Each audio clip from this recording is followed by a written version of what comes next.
Hi friends, நம்ம இன்றைக்கி என்ன பார்க்க போகிறோம்னா ரியல் காளான் தாங்க பார்க்க போகிறோம். ரியல் காளான் செஞ்சு சாப்பிட்டா எப்படி இருக்குன்னு வாங்க பார்க்கலாம்.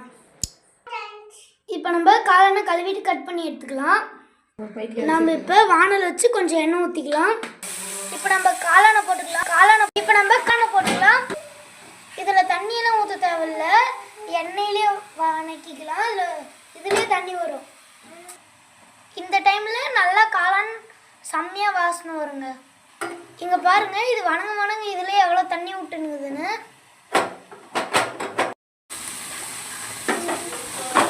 இப்போ நம்ம தண்ணியெல்லாம் வற்றிடுச்சுங்க.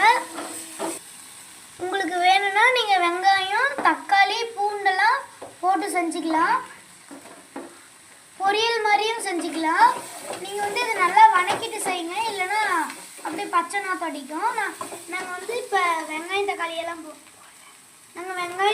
போடல, அதுக்கு பதிலாக முட்டை மட்டும் போடுறோம். இப்போ நம்ம முட்டையை உடச்சிக்கலாம்.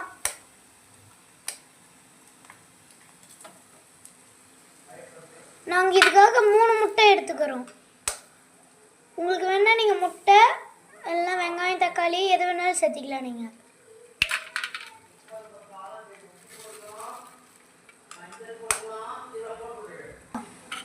இப்போ நம்ம நல்லா வணக்கிக்கலாம், காளான் கூட சேர்ற மாதிரி.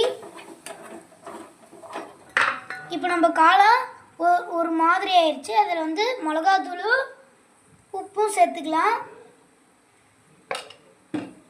உப்பும் கொஞ்சம், மிளகாத்தூள் கொஞ்சம், மஞ்சாத்தூள் உங்களுக்கு தேவையான அளவு சேர்த்துக்கோங்க. இப்போ நம்ம நல்லா கலரி விட்டுக்கலாம்.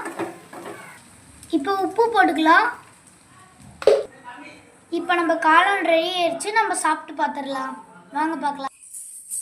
இப்போ நம்ம சாப்பிடலாம்.